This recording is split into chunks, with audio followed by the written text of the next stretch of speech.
This is ANN News Brief. History has been made in the Sudan as the first Christian is appointed to the Transitional Ruling Sovereign Council. Christians in the country say this signals some hope that Christians will get equal rights after decades of oppression under former President Omar Al-Bashir.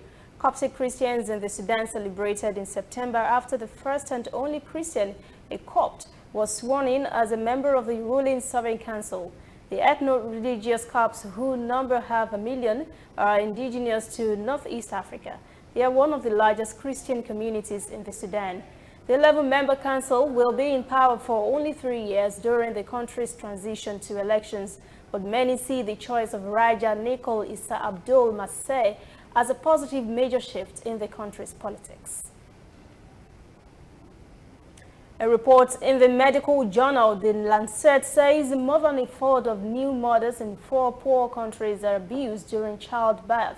The World Health Organization carried out the study in Ghana, Guinea, Myanmar and Nigeria and found that almost half of the women experienced physical or verbal abuse or some form of stigma or discrimination at maternity health facilities.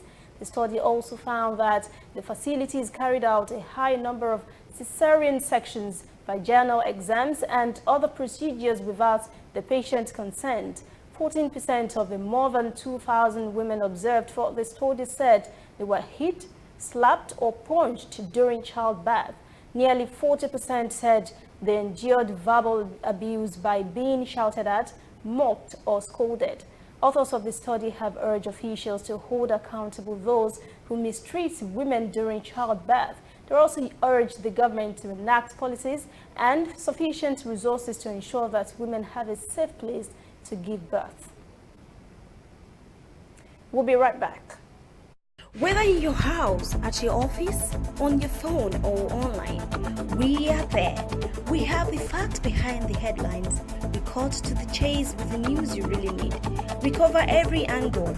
We are the bigger, better news network. We are African News Network. ANN.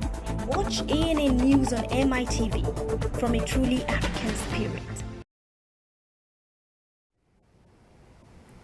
A report in a Rwandan government newspaper says an American pastor has been deported after being arrested and accused of disturbing the public order. The newspaper quotes immigration authorities as saying the conservative missionary Greg Scoof had overstayed his work permit. He was arrested by police for what they called an illegal meeting with journalists to criticize the government's shutdown of his local radio station. The Amazing Grace radio station was banned last year after authorities said it broadcast a sermon that described women as evil. Scoof is also said to have criticized Rwanda authorities on Monday for relaxing restrictions on abortion and teaching about reproductive health in schools. Scoof was said to have asked in a statement whether the Rwandan government was trying to send people to hell. Bye. That is the ANN News Brief. For details on these and other breaking stories, visit our website, annafrica.news. Conversation continues on our social media platforms, Twitter, Instagram and Facebook at ANN Africa TV. I'm Lucy Ademi.